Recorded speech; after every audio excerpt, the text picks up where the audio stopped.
That one hit the pin. What's up, guys? Welcome back to the channel. My name's Andrew.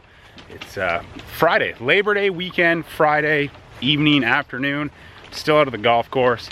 Basically gonna be practicing until dark. I use this time to tackle the September Q&A.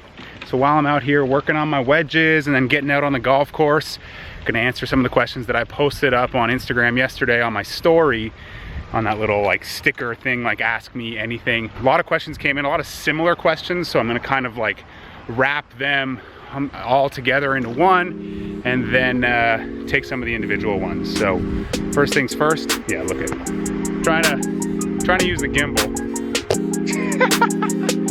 Let's do this. That one hit the pin.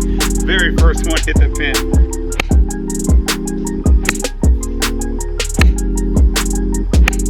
First thing that I'm gonna tackle is basically something that came in like half a dozen times in like some shape or form, and I'm gonna make like a short version of it. And like it was questions that all pertain to TaylorMade. How did I start with TaylorMade? Why TaylorMade? And I've talked about that in a few videos in the past, Q&As in the past, but here's basically just the condensed version, the long story short. When I took a year off playing in 2012, I went and I worked for TaylorMade. So I was a Titleist player early in my career, and then I worked for TaylorMade for a year. And then when that year was up, the team at TaylorMade said, hey, go back to Q School, and if you get your card, you'll come on staff as a player, and if you don't, well, you still have a job. So I went to Q School, got my PGA Tour Canada card, so that's how I got started with TaylorMade. And basically, I'm very fortunate because my relationship with the team at TaylorMade is all former employees and now very close friends. So that's kind of how I've stayed on staff. And why TaylorMade? Well, there's the personal connection and everything they've done for me personally, for my career and for my well-being and all of that, but also the equipment. I believe in it. I've believed in it ever since I started working for them. And I would say that if I had used TaylorMade equipment when I started my career, I probably would have never had to work for them in 2012, because I probably would have played through and not had such a terrible first few years of my career. So that's kind of how and why TaylorMade, and I don't anticipate myself switching anytime soon unless something drastic happens in a good way or in a bad way. That's kind of why TaylorMade, and that's why I see myself continuing TaylorMade for as long as I possibly can. Here's a question that came in, and it's a good one, and my answer to it is maybe a little quick and rude, but it's kind of the truth. The question was, how do you avoid making a bogey after a birdie? Well, how do you avoid making a bogey after a par? How do you avoid making a bogey after a double bogey? It's the same thing. Like, you just avoid bogeys the same way no matter what happened the hole before. So if you've just made a birdie, you can't be hesitant or afraid or scared to make a bogey, because if you had just made a par, you're not hesitant or afraid or scared to make a par. Or if it's the first hole, you're not hesitant or afraid or scared to make bogey on the first hole. So it's just like a bogey after a birdie isn't any more worse than a bogey after a par. It's still a bogey. A bogey's a bogey. A bogey. It doesn't really matter what you did the hole before. And I mean, that's something that happens to everybody. It happened to me growing up. You make a birdie and then, oh, you make a bogey afterwards and you feel like it's a post-birdie PBFU, we like to call it. But the reality is, it's just a bogey. It's just a bogey. It doesn't matter what you did before it. The way you avoid making a bogey after a birdie, Eli, is the way you avoid making bogeys in general. Make smart plays and smart decisions, and if you make a mistake, don't compound it with another mistake.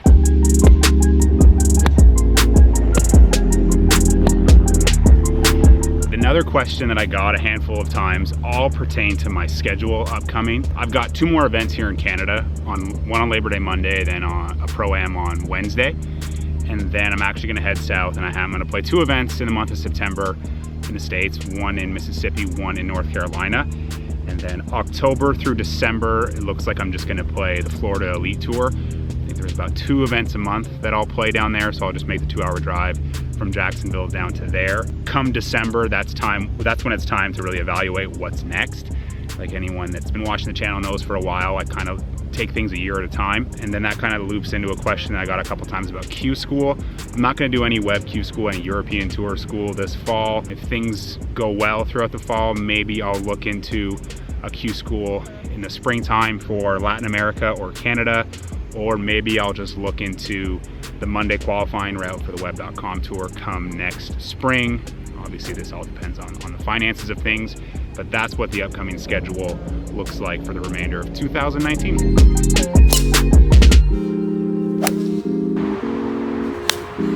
What is the biggest mental hurdle in golf? So I interpret that as what is my biggest mental hurdle in golf, because I don't necessarily know what the biggest mental hurdle in golf is. My biggest mental hurdle, and I'm probably not alone in this, is self-belief.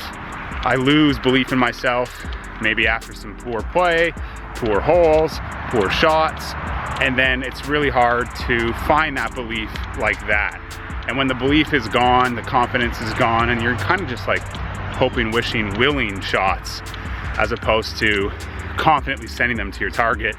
So for me, my biggest hurdle is self-belief, confidence in myself and my ability and my skills, because when I lose that, my mind sabotages my body, and then I hit poor shots when it was all because I didn't believe in myself that I could hit the good shots. And then when I have hit bad shots or made mistakes, I sometimes slump my head, and then the thoughts get negative, and see, you're not very good, see, you couldn't do it, see, you're gonna miss another cut, you're gonna not get paid again, and that's all a derivative of low self-belief. So my biggest hurdle is self-belief and lack of it.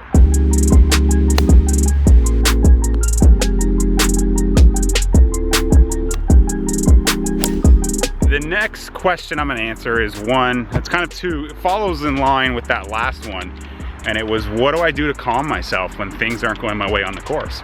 So if I'm like losing my belief in myself, or things are kind of spiraling, how do I calm myself? Sometimes I don't. Sometimes you just have bad days, and sometimes you don't have the ability to calm yourself. But when I do have the ability to calm myself, the big thing I do is I use my mindfulness practice, pay attention to my breathing. I try to get as present as I can. I take a look around. I try to get like as external as I can and really take in what's around me and begin to appreciate what's around me and appreciate what I'm doing, just kind of gaining some perspective. And when that happens, it allows me to have a bit more fun. That's maybe another thing I do to calm myself. Like if things are going poorly, sometimes all you can do is laugh at it, laugh it off. And when you kind of have some fun and free it up, maybe you'll turn things around. Maybe you'll be relaxed, and now the tension and the stress of things not going your way begins to dissipate because you're smiling, you're having a little bit of fun. Those are two ways that I try to calm myself. And that ties into a question I got. What's one thing to tell yourself as a junior player, or what's one thing any junior should remember or look to? Have fun. If you're not having fun and you're a teenager playing golf, why are you doing it? Like, golf is meant to be fun. In your teenage years, you're meant to be enjoying yourself. And take it from me, someone who didn't enjoy it and had such a love-hate relationship with it, you're meant to have fun. So if you're a junior player, one thing to tell yourself, enjoy it, have fun. Like, it's such an amazing game. You get to meet so many people, and you're still a teenager, and you have so much life ahead of you, so have fun.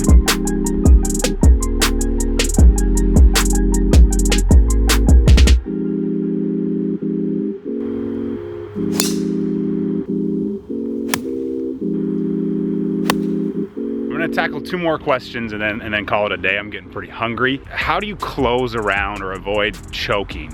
And I think the answer to that is pretty similar to the answer I gave earlier about how do you not make a bogey after a birdie. I think if you're aware of what's going on, if you're hyper aware of choking or closing the round, you're setting yourself up for failure. Like, it's going to be a lot harder to.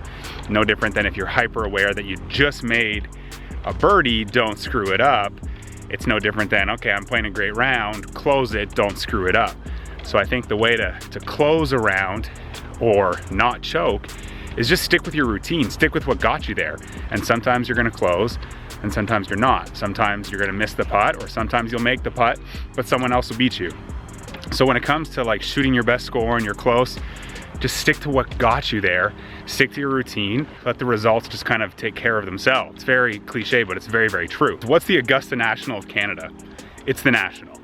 The National is the best golf course in Canada, yet I've never played it. I've never played it. It's the top of my bucket list, but it is easily the Augusta National of Canada, hands down.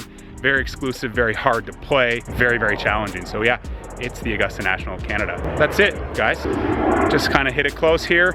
Maybe we can make a little birdie, and then I'm gonna play 6 and 7 here on the south course and then call it a day, get some dinner. But thanks as always, guys. Give this video a thumbs up, subscribe if you haven't, and we'll see you in a couple days with how things went on Labor Day at the Cornwall Open. Peace.